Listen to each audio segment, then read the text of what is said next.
Hello అందరికీ welcome back to జో హవా vlogs. ఇది వచ్చేసి బిర్యానీ గ్రేవీ అండి.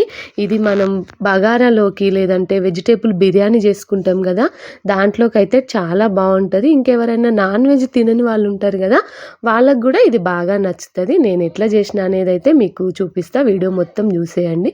ఫస్ట్ అయితే స్టవ్ వెలిగించుకొని ఒక కడాయి పెట్టుకోవాలి. దాంట్లో ఒక గుప్పెడు పల్లీలు వేసుకోవాలి. పల్లీలు అయితే దోరగా వేయించుకోవాలి, మాడకుండా దోరగా వేయించుకోవాలి. ఇలా కొద్దిగా ఇవి వేగిన తర్వాత డ్రై రోస్ట్ చేసుకోండి, ఆయిల్ మాత్రం వేయకండి, వట్టిగానే వేయించుకోవాలి. అవి కొద్దిగా ఫ్రై అయిన తర్వాత దాంట్లోకి ఒక 4-5 ముక్కలు ఎండు కొబ్బరి ముక్కలు వేసుకోవాలి.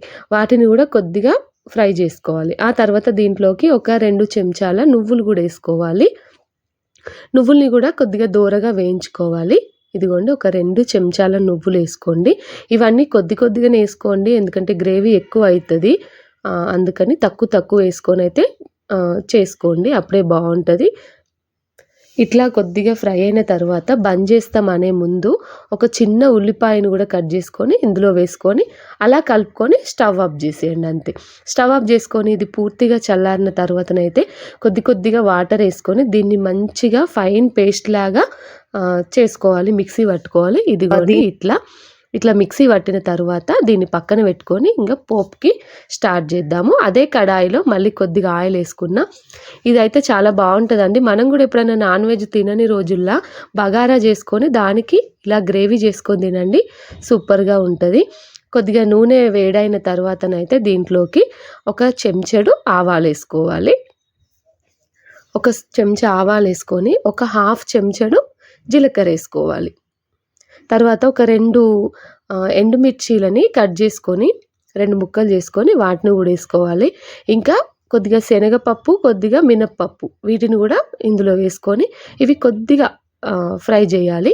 ఫ్రై అయిన తర్వాత ఒక రెమ్మ కరివేపాకుని కూడా ఇందులో వేసుకోవాలి. ఇలా వేసుకొని కొంచెం ఉల్లిపాయ ఉంటుంది కదా, ఉల్లిపాయను కూడా కట్ చేసుకొని దాన్ని కూడా ఇందులో వేసుకొని మంచిగా ఫ్రై చేసుకోవాలి. ఇది ఫ్రై అయిన తర్వాత మనం మిక్సీ పట్టిన పల్లి పేస్ట్ ఉంది కదా, ఆ పేస్ట్ను కూడా ఇందులో వేసుకొని ఆ పేస్ట్ పట్టిన మిక్సీ గిన్నెలా కొద్దిగా వాటర్ వేసుకొని దాన్ని కూడా ఇందులో పోసుకోవాలి. ఇలా పోసుకొని దీన్ని మొత్తం మంచిగా కలుపుకోవాలి. మంట సిమ్లో పెట్టండి, లేదంటే కింద అడుగంటుతుంది. ఇలా దీన్ని మంచిగా ఫ్రై చేసుకోవాలి. కొద్దిగా ఈ పచ్చివాసన అనేది పోయే వరకు మంచిగా ఫ్రై చేసుకోవాలి. ఇంకా ఇందులోకి ఒక చిన్న నిమ్మకాయ అంత చింతపండు నానబెట్టుకొని ఆ వాటర్ని కూడా ఇందులో వేసుకోండి. నేను అది వేసినా కానీ ఆ క్లిప్ మిస్ అయింది, అందుకే మీకు చెప్తున్నా. కొద్దిగా చింతపండు నానబెట్టుకొని ఆ వాటర్ని కూడా ఇందులో వేసుకోండి. తర్వాత దీంట్లోకి పసుపు, ఉప్పు, ఇంకా కొద్దిగా కారము, మనం పచ్చిమిర్చి వేయలే కాబట్టి కారం చూసేసుకోండి. కొద్దిగా ధనియాల పొడి, కొద్దిగా గరం మసాలా, వీటిని కూడా వేసుకొని మంచిగా కలుపుకోవాలి. ఇలా కలుపుకొని మంట సిమ్లో పెట్టి ఒక 2 మినిట్స్ అయితే మూత పెట్టేసుకోవాలి, అంతే, అయిపోయింది గ్రేవీ. తర్వాత కొత్తిమీర వేసుకొని బంద్ చేసుకోండి. ఇలా చేసుకొని చూడండి, మీకైతే బాగా నచ్చుతుంది. ఇది వాటి వీడియో నచ్చితే లైక్ చేయండి, షేర్ చేయండి. కొత్తగా ఎవరన్నా మన ఛానల్ని ఇప్పుడే చూస్తే మాత్రం సబ్స్క్రైబ్ చేసుకోండి.